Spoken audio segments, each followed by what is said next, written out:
So on that note, I'd just like to talk about, briefly, I've been to Syria 6 times since 2014, 2 of which were with international delegations, and 4 times were independently on a visa I applied for, paid for, and waited for. My trips have been self-funded or fundraised, and I've gone at my own risk and been able to travel freely in the country to areas I wish to travel to.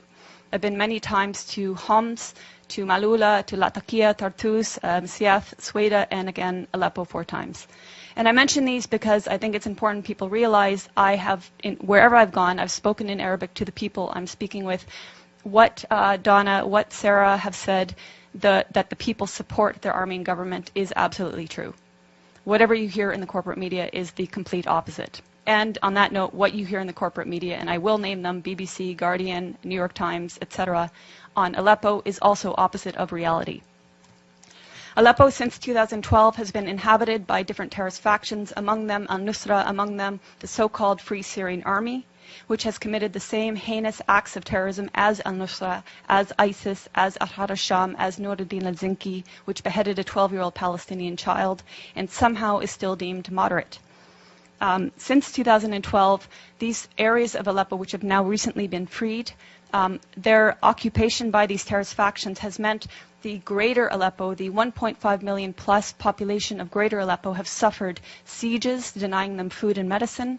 They've suffered for years a want of electricity and water, and they've suffered daily bombardment by these terrorists of mortars, of gas canister bombs, which are improvised and made locally, of water heater bombs, which are even more powerful and can level floors of entire buildings, of conventional weapons like Grad rockets supplied by the West, and etc. As I said, they've suffered these attacks on a daily basis, and even now, because there are still Western-backed terrorists in pockets of Aleppo, there are still mortars and gas canister bombs raining down, and people are still dying in Aleppo. This is another reason why the liberation and securing of these areas is imperative, because that will actually bring peace to Aleppo. Now, my colleagues here mentioned the nature of unity in Syria and the fact that Syrians see themselves first as Syrian before any sect. This is an important point because our media and the Gulf media has made Syria out to be sectarian, which is something the Syrians themselves have denied. But it's a tool to make people confused. It's a tool to make people believe that it's Sunnis against Bashar Assad, when in fact, bear in mind that Aleppo is overwhelmingly Sunni and is with the government and is with the army and is suffering from the terrorists who declare that they are liberating the city in Syria. Other points about Aleppo are hospitals in Aleppo have been attacked. I'm sure you've heard in the media that hospitals have been attacked. Well, this media is referring to the pockets of Aleppo that were occupied by terrorists. And they have manufactured stories, and I can give you a precise account.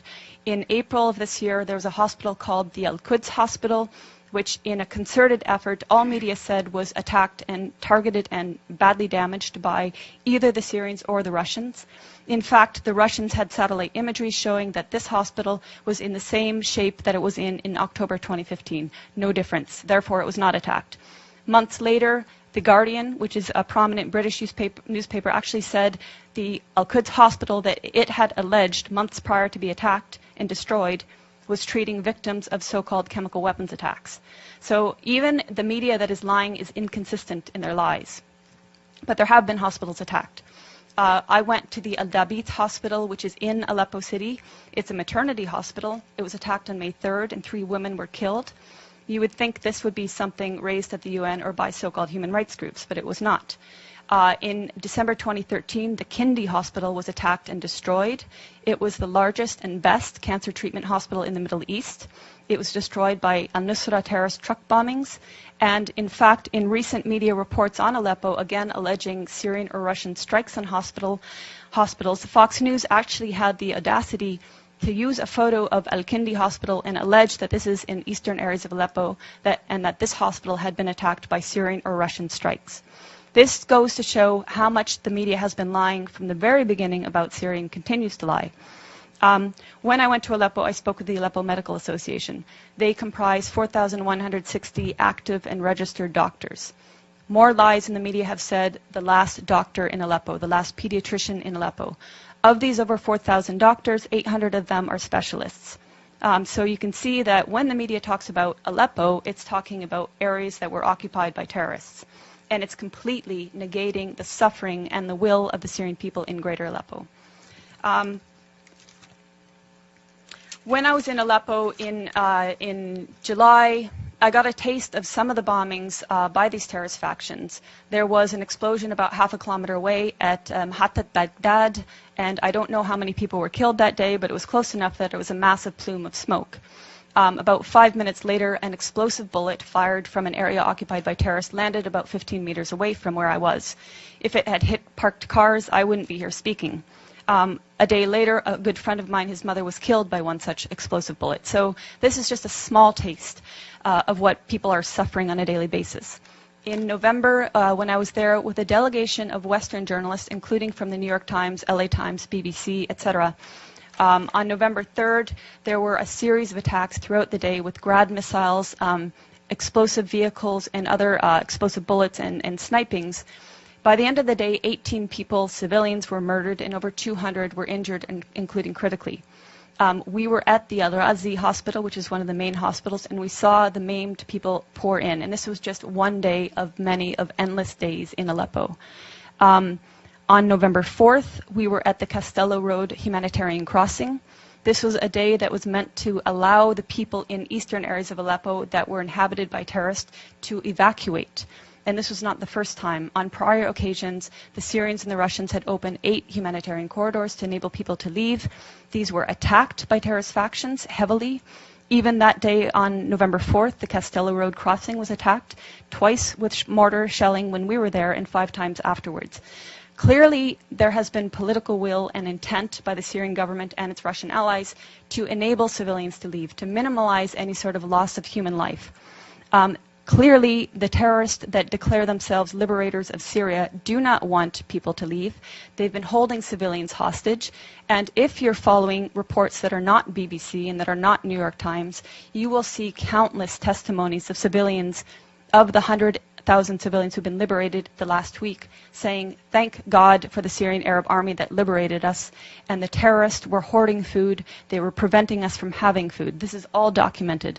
Also documented are that areas in these areas occupied by terrorists, including a school, were housing chemicals used to make chemical weapons. And you could see also the gas canisters that were used to make explosive gas canister bombs. In fact, even when I was in Leiramun, we saw a factory in one of the buildings that was used to make gas canister bombs. In Leiramun, we also saw evidence of the so-called Free Syrian Army that some people say doesn't exist anymore. The 16th Brigades was active there. They had a cell underground, 3 stories below, that was perfectly intact in spite of aerial bombings above ground. And I make this point because people talk about the destruction in Aleppo as if the physical destruction matters. It's the people that the Syrian government and the Syrian people care about.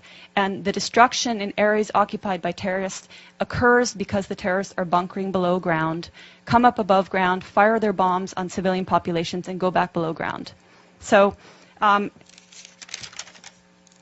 just want to address a few other myths. Some of the myths that have been about Aleppo and Syria in general have been that the Syrian government and army are starving the population. Again, I refer to testimonies of people, even people I met with in November. I met with a family of displaced people from Al-Halak, which is north of Bustan al-Pasha, which was an area, both areas occupied by terrorists.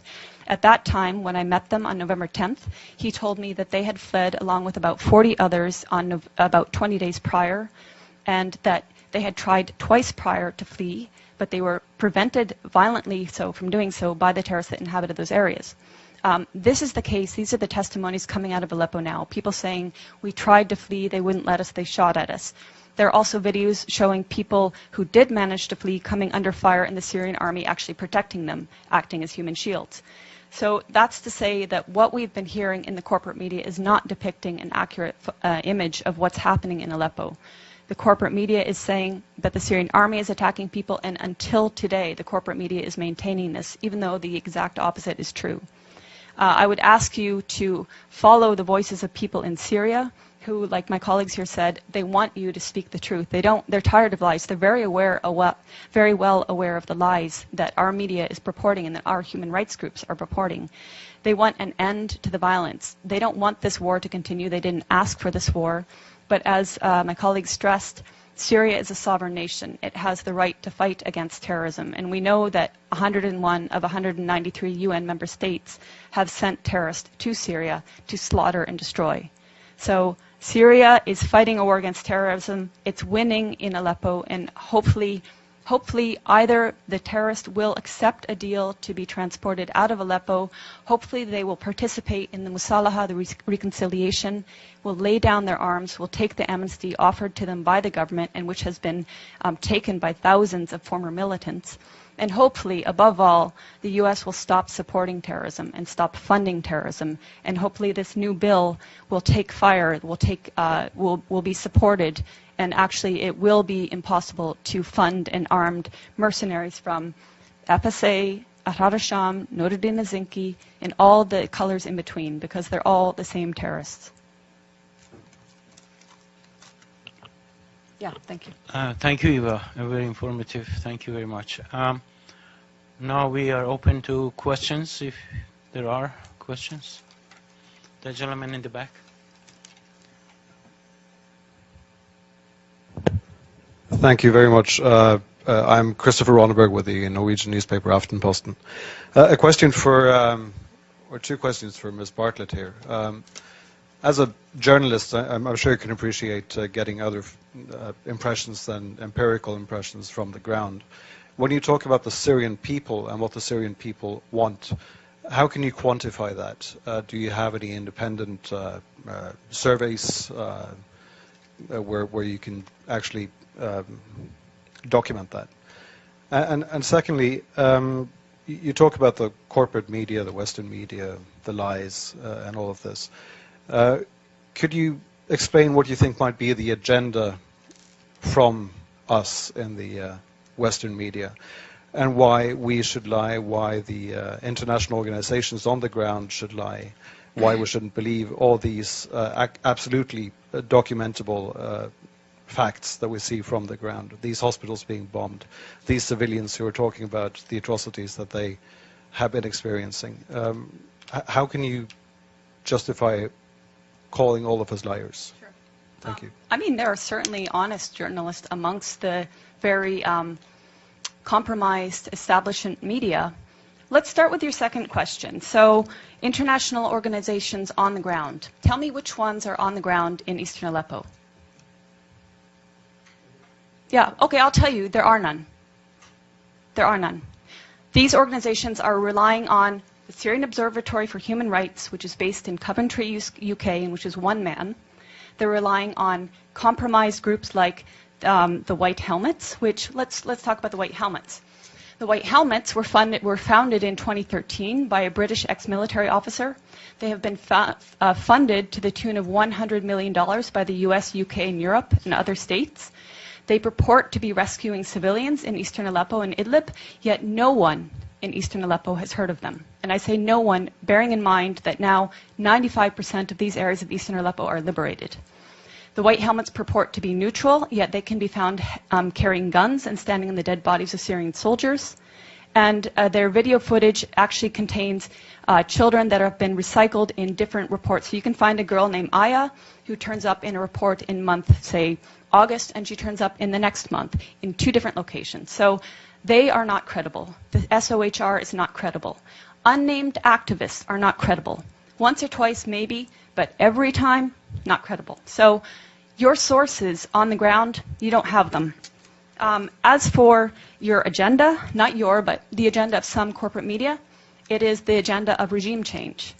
How can the New York Times, I was reading it this morning, or how can Democracy Now!, which I was reading the other day, maintain until this day that this is a civil war in Syria? How can they maintain until this day that that the protests were unarmed and nonviolent until, say, 2012? That is absolutely not true. How can they maintain that the Syrian government is attacking civilians in Aleppo when every person that's coming out of these areas occupied by terrorists is saying the opposite? So that's with regards to your question on lying Western media. How do I quantify the support of the Syrian people? The elections. In 2014, the Syrian people held elections.